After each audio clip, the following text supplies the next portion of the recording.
ಏನು police complaint ಆಗಿತ್ತು ಒಬ್ಬ ಸಾಕ್ಷಿ ವಿಚಾರವಾಗಿ ನಿನ್ನೆ ಸಂಜೆ ವೇಳೆಯಲ್ಲಿ ಅವ್ರಿಗೆ ಪೊಲೀಸ್ ಪ್ರೊಟೆಕ್ಷನ್ ಮಂಜೂರಾಗಿತ್ತು. ಇಲ್ಲಿನ ಕಮಿಟಿ ಏನಿದೆ ಅವರು ಪರಿಗಣಿಸಿ ಅವರಿಗೆ ಪೊಲೀಸ್ ಪ್ರೊಟೆಕ್ಷನ್ ಕೊಡಬೇಕು ಅಂತೇಳಿ ಸ್ಯಾಂಕ್ಷನ್ ಮಾಡಿದ್ರು. ಇವತ್ತು 164 ಸ್ಟೇಟ್ಮೆಂಟ್ ಅಂದರೆ ಮ್ಯಾಜಿಸ್ಟ್ರೇಟ್ ಎದುರು ಸ್ಟೇಟ್ಮೆಂಟ್ ದಾಖಲಿಸ್ಕೊಳ್ಳೋಕ್ಕೆ ಇವತ್ತು ಅನುಮತಿ ಕೊಟ್ಟಿದ್ರು. ಸೊ ಅದಕ್ಕೋಸ್ಕರ 4 ಗಂಟೆಗೆ ಬಂದಿದ್ವಿ. 4:45ಗೆ ಬಂದು 1 ಅವರ್ ಪ್ರಕ್ರಿಯೆ ನಡೀತು. ನಾವು ಮ್ಯಾಜಿಸ್ಟ್ರೇಟ್ ಅವ್ರನ್ನ ಕೇಳಿದ್ವಿ, ವಕೀಲರಾದರೂ ಇರಕ್ಕೆ ಬಿಡಿ, ಬಿಕಾಸ್ ಅವರೇನು ಅಕ್ಯೂಸ್ಡ್ ಅಲ್ಲ, ವಿಟ್ನೆಸ್ ಆಗಿ ಬಂದಿರೋದು.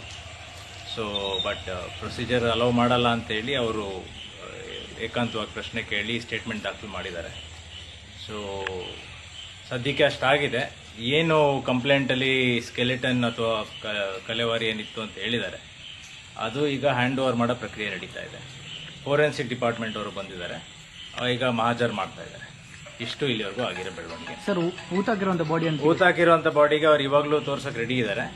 ಸೊ ಪೊಲೀಸವರು ಯಾವ ಥರ ನೆಕ್ಸ್ಟು ಇನ್ವೆಸ್ಟಿಗೇಷನ್ ತಗೊಂಡು ಹೋಗ್ತಾರೆ, ನಾವು ರೆಡಿ ಇದ್ದೀವಿ. ಬಟ್ ಊತಾಕಿರೋ ಬಾಡಿನ ತೆಗೆಯೋ ವಿಷಯವಾಗಿ ಇವತ್ತು ರೆಡಿ ಇದ್ದೀವಿ.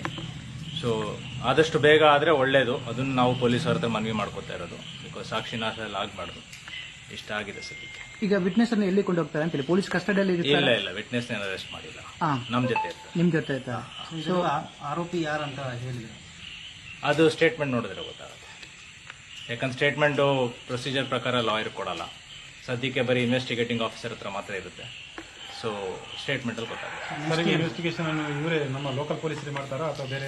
ಇಲ್ಲ ಸರ್, ಈಗ ಸದ್ಯಕ್ಕೆ ಯಾರು ಅಯ್ಯೋ ಇದ್ದಾರೆ ಅವರೇ ಮಾಡ್ತಾ ಇದ್ದಾರೆ.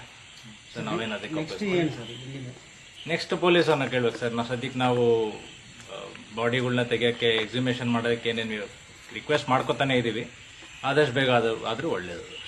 ಇದಕ್ಕೆ ಕಮಿಟಿ ರಚನೆ ಮಾಡಿದ್ದಾರೆ ಸರ್?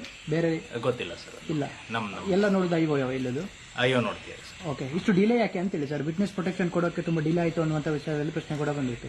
ಅದು ಅವ್ರು ಕೇಳ್ಬೇಕು ಸರ್ ಅವ್ರನ್ನ, ಬಿಕಾಸ್ ನಾವು ಸತತವಾಗಿ ಫಾಲೋ ಅಪ್ ಮಾಡ್ತಾ ಇದೀವಿ. ಬಿಕಾಸ್ ನಾವು ಎಲ್ಲ ಪ್ರೊಸೀಜರ್ ಅಲ್ಲಿ ಮಾಡ್ತಾ ಇರೋದು. ಸೊ ಆಲ್ಮೋಸ್ಟ್ 2 ವಾರ ಆಗಿದೆ. ಬಟ್ ಅದು ಅವ್ರನ್ನೇ ಕೇಳ್ಬೇಕು. ಕಮ್ಯುನಿಕೇಶನ್ ಇದಾಗಿದೆ. ಸದ್ಯಕ್ಕೆ ಇವರು ಆರೋಪಿ ಅಥವಾ ದೂರುದಾರ ಸರ್, ಅದ್ರ ಬಗ್ಗೆ ನಾನು ನೆಕ್ಸ್ಟ್ ಮಾತಾಡೋಕ್ಕಾಗಲ್ಲ. ಯಾಕಂದ್ರೆ ಅವ್ರದ್ದು ವಿಟ್ನೆಸ್ ಪ್ರೊಟೆಕ್ಷನ್ ಆಕ್ಟ್ ಅಲ್ಲಿ ಇದ್ದಾರೆ ಈಗ ಅವರು. ಸೊ ಅವ್ರು ಡಿಸ್ಕ್ಲೋಸ್ ಮಾಡೋದಾಗ್ಲಿ ಇನ್ನೊಂದು ಮಾತಾಡೋದಾಗ್ಲಿ ಇದು ಒಳ್ಳೆಯದು.